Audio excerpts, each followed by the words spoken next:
नमस्कार. मी तुळशीदास भोईटे. मुक्तपीठ, स्वतंत्र बाण्याचं views channel. मी आज तुम्हाला एक गोष्ट सांगणार आहे. गोष्ट आपल्याला आवडते, पण ती आनंदाची, सुखाची, समाधानाची असेल तर जास्तच आवडते. तीच जर दुःखाची असेल तर आवडेलच असं नाही. पण ही गोष्ट तुम्ही ऐकाच. ही गोष्ट खरीखुरी आहे, काल्पनिक नाही. ही गोष्ट आहे एका शेतकऱ्याची. आज गुढीपाडवा 19 मार्च 2026, नव्या वर्षाचा पहिला दिवस. तुम्ही काही गोष्टी ऐकल्या असतील गुढीपाडव्याच्या. सम्राट शालिवाहनांनी शत्रूंचा पराभव केला, तो आजचा विजय दिवस. प्रभू रामचंद्र रावणाचा पराभव करून वनवासातून परतले, तो हा दिवस असं सांगितलं जातं. त्यामुळेच हा गुढीपाडवा, नव्या वर्षाचा पहिला दिवस. पाडवा नुसता नाही तर गुढी पाडवाया. आजच्या गोष्टीतला आपला शेतकरी मात्र विजयी नाही झाला, त्याचा वनवासही नाही संपला. उलट याच दिवसापासून 19 मार्च पासूनच एक सत्र सुरू झालं. शेतकऱ्यांनी जो गुन्हा केलाच नाही त्यासाठी मृत्यूदंडाची शिक्षा घेण्याचं सत्र. मृत्यू सत्र म्हटलं तरी चालेल. शेतकऱ्यांनी स्वतःला संपवण्याचं. आजवर हजारो शेतकरी गेले. कधी दिवसाला 7 ते 8, अगदी निवडणूक वर्षात आपल्याकडच्या 2024च्या 7 ते 8चा आकडा होता दिवसाचा. आता यावर्षी जे ऐकलंय त्यानुसार 3 तरी शेतकरी प्रत्येक दिवशी स्वतःला संपवतात आहे. ते आपल्याला थांबवावंच लागेल, थांबवायचं आहे. शेतकऱ्यांचा वनवास संपवायचा आहे. शेतकऱ्यांच्या कष्टाचा विजय झालाच पाहिजे ही आस आहे. त्यासाठीच आज गोष्ट सांगतोय एका शेतकऱ्याची. साहेबराव करपे पाटील हे आपल्या खऱ्याखुऱ्या गोष्टीतील, आपल्या मातीतील खऱ्याखुऱ्या शेतकऱ्याचं नाव. साहेबराव मूळ यवतमाळ जिल्ह्यातील चिखलगव्हाण येथील. त्यांना 4 मुलं होती. साहेबराव खूप मेहनती होते, खूप राबायचे घरासाठी आणि गावासाठीही. त्यामुळेच साहेबराव 15 वर्ष त्या गावचे सरपंचही होते. एकीकडे ही प्रतिष्ठा, गावचं प्रेम, तर दुसरीकडे साहेबरावांवर कर्जाचा डोंगर होता. राजकारण धंदा नव्हतं झालं तेव्हा. आणि ही गोष्ट आजची नाहीये. आज मी ही गोष्ट सांगतोय गुढीपाडव्याच्या दिवशी. त्याचं कारण आहे, सांगतो पुढे. मात्र ही आजची नाही. त्यामुळे आजच्यासारखं राजकारण तेव्हा धंदा झाला नव्हतं. आजही सरसकट सर्वांबद्दल नाही बोलत मी. आजही काही सरपंच आपल्या खिशातला खर्च करून गावासाठी बरंच काही करतात, ठाऊक आहे मला. मात्र तो काळ तर असा होता की पद शोभेच, प्रतिष्ठेच. मात्र साहेबराव जाऊन शेवटी राबायचे आपल्या पोटासाठी, आपल्या कुटुंबासाठी, ते आपल्या शेतातच. म्हणजे 15 वर्ष सरपंच राहूनही हे असं होतं. एकीकडे सरपंच असल्यानं प्रतिष्ठा, सतत 3 टर्म 15 वर्ष निवडून गेल्यामुळे गावचं प्रेम होतच, वेगळं सांगायला नको. तर दुसरीकडे प्रतिष्ठा, प्रेम आणि साहेबरावांवर कर्जाचा डोंगर. त्यातच का हे घडलं असं, कर्जाचा डोंगर का झाला? कारण शेती परवडत नव्हती हो. तुम्हाला आजची गोष्ट ऐकतोय असं वाटेल, आजच्या शेतकऱ्याची नाही. मी काही वेळात तुम्हाला तेही सांगतो कधीची ते. साहेबरावांवर कर्जाचा डोंगर होता. शेती परवडत नसल्याने ते मेताकुटीला आले. त्यातच वाढता खर्च भागवताना त्यांना वीज बिल काही वेळेत भरता आलं नाही. वीज कापली गेली. मानी साहेबरावांनी ते मनाला लावून घेतलं. वीज कापली जाणं त्यांना स्वतःच्या आत्मसन्मानावरचा दरोडा वाटला. इथं तुम्ही स्वतःला रिलेट करू शकता, स्वतःला आठवू शकता. तुमच्या माझ्यासारख्या सामान्यांसाठी असं काही घडणं हे बरंच काही बिघडवणारं ठरतं. स्वतःमध्ये साहेबराव पहा, साहेबरावांमध्ये स्वतःला पहा. लक्षात येईल तुमच्या काय मनस्थिती झाली असेल सरपंच राहिलेल्या साहेबरावांची. त्या परिस्थितीला कंटाळले साहेबराव. त्यांनी एक निर्णय घेतला. ते कुणाला काही बोलले नाही. त्यांनी आपली बायको मालती, मालती त्यांचं नाव, आणि 4 मुलांना सोबत घेतलं. मालतीने सांगितलं असेल कदाचित, शेवटी साहेबराव घरचा आणि गावचा गाडा हाकत होते तेव्हा मालतीच, त्यांच्या पत्नी, घर चालवत होत्या, घराचा गाडा हाकत होत्या, मुलांना सांभाळत होत्या. सांगितलं असेल त्यांनी काय अवस्था ओढवली येते. त्यांनी बायको मालती, म्हणजे त्या मालती वहिनींना सोबत घेतलं, 4 मुलांना सोबत घेतलं, गाव सोडलं. ते वर्धा जिल्ह्यातील दत्तपूर मधील ग्राम स्वराज सेवा ट्रस्ट इथं गेले. तिथं गेल्यावर त्यांनी मुलांना तिथं बसवलं. बाहेर गेले, भजी आणले. मुलांना देण्याआधी त्या बापानं त्यात विष घालवलं. आपल्या पोटच्या लेकरांना साहेबरावांनी आणि मालती बाईंनी ते विष कालवलेले भजे दिले. मुलं प्रवासात भुकेली झालेली. भुकेपोटी त्यांनी पटापट ती भजी खाल्ली. त्यांनी भजी खाल्ले आणि त्या चिमण्या पाखरांचे प्राण उडाले. खात्री केली साहेबरावांनी, मालतीबाईंनी. त्यानंतर साहेबराव आणि मालतीबाईंनी सुद्धा आपली जीवनयात्रा संपवली. एकाच वेळी यवतमाळच्या शेतकरी कुटुंबातील 6 जणांचे वर्ध्यात मृत्यू झाले. तो दिवस आजचाच, 19 मार्चचा. ते वर्ष होतं 1986. 40 वर्ष झाली.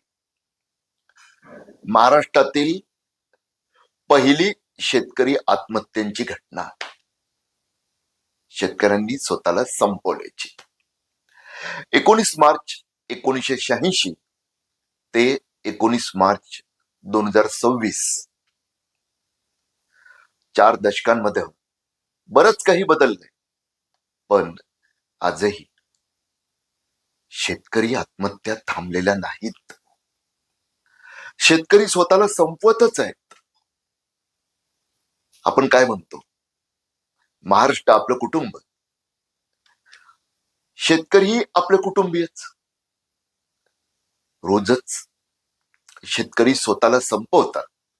आकडा वर खाली होतो, कमी जास्त. मात्र शेतकऱ्यांनी स्वतःला संपवणं काही थांबत नाही.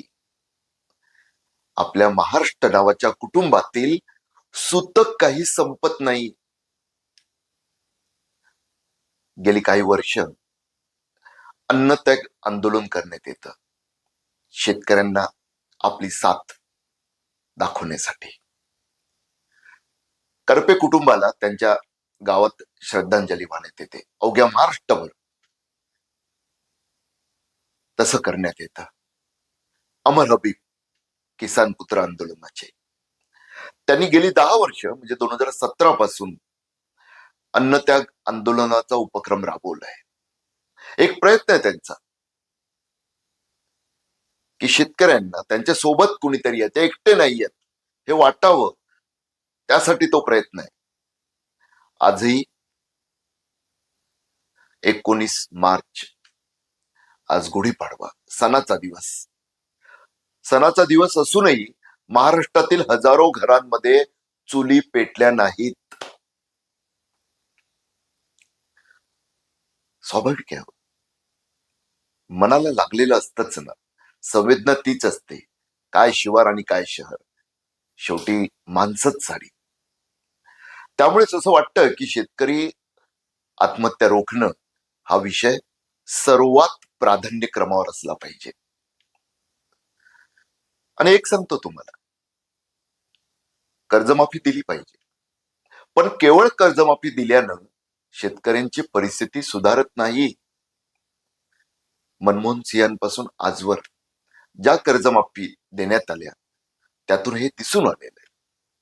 आकडेवारी सांगते. परिस्थिती तशी काही एकदम चमत्कार घडतो आणि बदलते असं नाही, पण किमान शेतकऱ्यांच्या डोक्यावरील कर्जाचा बोजा हटल्यानं त्यांना दिलासा नक्की मिळतो. शेतकरी नव्या उमेदीनं काम करू शकतात. कर्जमाफीच्या जोडीलाच शेती फायद्याची किमान परवडण्याजोगी झालीच पाहिजे. त्यासाठी खास प्रयत्नांची, नियोजनाची गरज आहे. दिखाऊ वरवरचे उपचार करण्याऐवजी प्रत्यक्षात ही समस्या सोडवणारी शाश्वत शेती, समर्थ शेतकरी बनवणारी पावलं उचलली गेली पाहिजेत. 19 मार्च 1986 नंतर रोजच कुठले तरी साहेबराव किरपे, मालतीबाई स्वतःला संपवत असतात. अशाच एका मालतीबाईंच्या म्हणजे एका स्त्री शेतकरी आत्महत्या घडलेल्या ठिकाणी मी धुळ्यात गेलो होतो, शिरपूर तालुका. त्या शेतकरी महिलेनं मोठ्या उमेदीनं ट्रॅक्टर घेतलेला कर्जावर, मुलांना तालुक्याच्या ठिकाणी कॉन्व्हेंट शाळेत टाकलेलं. मात्र पुढे शेती काही तशी परवडत नव्हती, ट्रॅक्टरला काही तशी कामं मिळत नव्हती, आणि त्यात पुन्हा जे काही उत्पन्न मिळत होतं, कुणीतरी त्या ट्रॅक्टरच्या इंजिनात साखर टाकली, इंजिन बंद पडलं.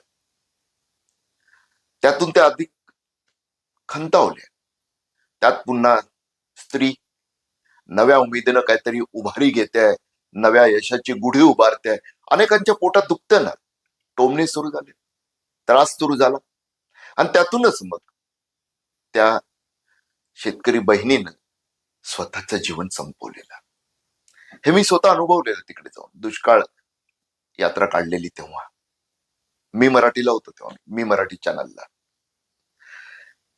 हे 19 मार्च 1986 नंतर मी जे म्हणालो ना की साहेबराव किंवा मालतीबाई स्वतःला संपवतच असतात. नावं वेगळी असतात, गाव वेगळं असतं, मात्र शेतकरी स्वतःला संपवण्याचं काही थांबवत नाहीत. आकडेवर खाली तेवढाच फरक.